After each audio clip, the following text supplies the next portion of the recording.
Assalamualaikum warahmatullahi wabarakatuh. Perkenalkan, saya Rizky Faisa Salsabila dari kelompok 1.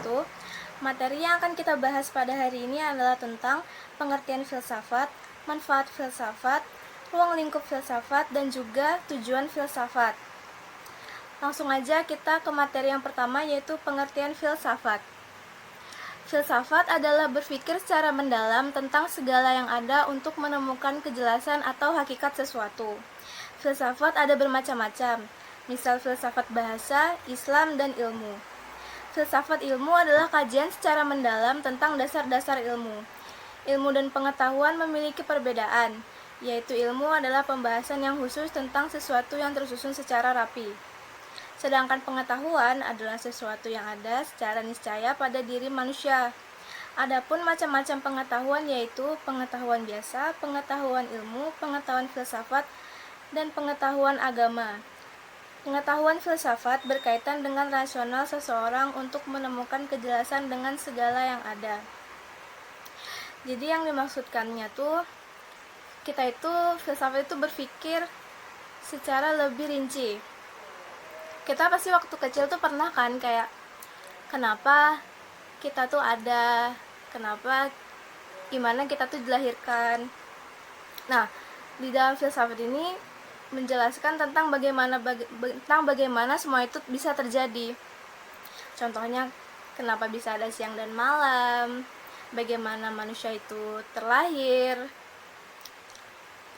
Kemudian yang kedua adalah manfaat filsafat. Keberadaan ilmu filsafat dengan segala metode penelitiannya tentu mempunyai arti penting bagi manusia.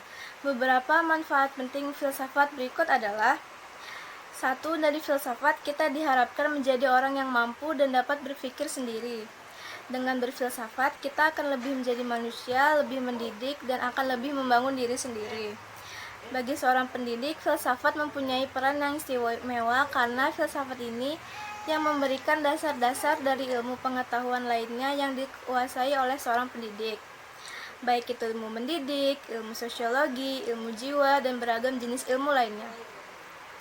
Dan hidup kita akan dipimpin oleh pengetahuan sehingga diketahui kebenaran-kebenaran yang menjadi dasar, sehingga kita akan mengetahui juga dasar-dasar kehidupan kita sendiri. Memberikan dasar-dasar pengetahuan kita, memberikan juga pandangan sintetis sehingga seluruh pengetahuan yang kita ketahui merupakan satu kesatuan. Materi selanjutnya adalah tentang ruang lingkup, akan dibacakan oleh teman saya yaitu Riris Kurniati. Di sini saya akan menjelaskan tentang ruang lingkup filsafat. Ruang lingkup filsafat dibagi menjadi 3, yaitu ontologi, epistemologi, dan aksiologi. 1. Ontologi. Ontologi berasal dari bahasa Yunani, yaitu on berarti being dan logos berarti logik. Jadi, ontologi adalah teori tentang keberadaan sebagai keberadaan.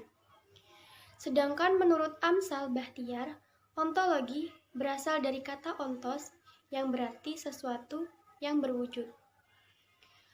Ontologi adalah teori atau ilmu tentang wujud, tentang hakikat yang ada. Ontologi tidak banyak berdasarkan pada alam nyata, tetapi berdasarkan logika semata. Jadi dapat disimpulkan bahwa ontologi adalah ilmu yang membahas tentang hakikat yang ada yang merupakan kebenaran dan kenyataan baik yang berbentuk jasmani atau konkret, maupun rohani atau abstrak. 2. Epistemologi adalah teori pengetahuan cabang filsafat yang berurusan dengan hakikat dan lingkup pengetahuan. Epistemologi ada beberapa metode, yaitu metode induktif, deduktif, positivisme, kontemplatif, dan dialektif. 3. Aksiologi. Aksiologi berasal dari bahasa Yunani, yaitu aksios yang berarti nilai dan logos yang berarti teori. Jadi, aksiologi adalah teori tentang nilai-nilai. Menurut Bramel, aksiologi tentang dalam 3 bagian, yaitu moral, keindahan, dan politik. Definisi di atas terlihat jelas bahwa aksiologi menjelaskan tentang nilai.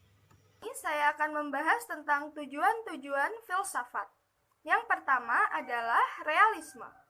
Realisme adalah tujuan dari beberapa aliran dalam ilmu filsafat yang dapat membentuk karakter manusia. Aliran realisme mempunyai pandangan bahwa pada hakikatnya realitas adalah fisik dan ruh yang bersifat dualistis. Dualistis di sini yang dimaksud adalah yang menyatakan ada dua substansi dalam pandangan tentang hubungan antara jiwa dan raga. Baik, tujuan pendidikan filsafat adalah untuk membentuk individu yang dapat menyesuaikan diri dengan masyarakat dan mempunyai rasa tanggung jawab terhadap masyarakat. Yang kedua adalah pragmatisme. Pragmatisme merupakan kreasi filsafat yang berasal dari Amerika dan dipengaruhi oleh ajaran empirisme, utilitarianisme, dan positivisme. Esensi ajaran ini adalah hidup bukan hanya untuk mencari kebenaran semata, namun juga untuk menemukan arti atau kegunaan. Tujuannya adalah untuk menggunakan pengalaman sebagai suatu alat menyelesaikan hal-hal baru dalam kehidupan masyarakat. Yang ketiga adalah humanisme. Humanisme memiliki pandangan bahwa pendidikan filsafat harus diterapkan pada kebutuhan anak guna mewujudkan aktualisasi diri, perkembangan yang efektif, serta pembentukan moral.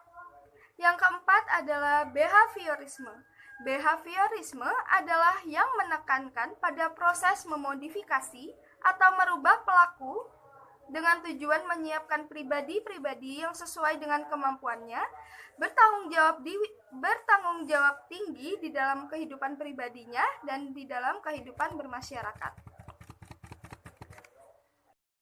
Baik, kesimpulan yang dapat kita ambil dari pembahasan-pembahasan tadi ialah yang pertama, ilmu filsafat adalah ilmu yang menyelidiki segala sesuatu tentang mendalam mengenai ketuhanan, alam semesta, dan manusia, sehingga dapat menghasilkan pengetahuan tentang bagaimana hakikatnya sejauh yang dapat dicapai akal manusia dan bagaimana sikap manusia itu seharusnya setelah mencapai pengetahuan. Yang kedua, ilmu filsafat sangat bermanfaat untuk membuat hidup kita menjadi lebih terarah, karena mengetahui dasar-dasar atas kehidupan kita sendiri sebagai manusia. Yang ketiga, ruang lingkup filsafat terbagi menjadi 3. Poin yang pertama adalah ontologi. Ontologi adalah teori atau ilmu tentang wujud, tentang hakikat yang ada. Ontologi tidak banyak berdasar pada alam nyata, tetapi berdasarkan pada logika semata. Yang kedua adalah epistemologi. Epistemologi adalah teori yang membahas tentang pengetahuan cabang filsafat yang berurusan dengan hakikat dan lingkup pengetahuan, pengendalian, dan dasar-dasarnya, serta pengertian mengenai pengetahuan yang dimiliki. Mula-mula, manusia percaya bahwa dengan kekuatan pengenalannya, ia dapat mencapai realitas sebagaimana adanya. Yang ketiga adalah aksiologi. Aksiologi menjelaskan tentang nilai. Nilai yang dimaksud di sini adalah nilai atau sesuatu yang dimiliki oleh manusia untuk melakukan berbagai pertimbangan tentang apa yang dinilai. Nilai dalam tujuan mengacu pada permasalahan etika dan estetika. Selanjutnya, tujuan filsafat terbagi menjadi 4 poin, yaitu yang pertama realisme.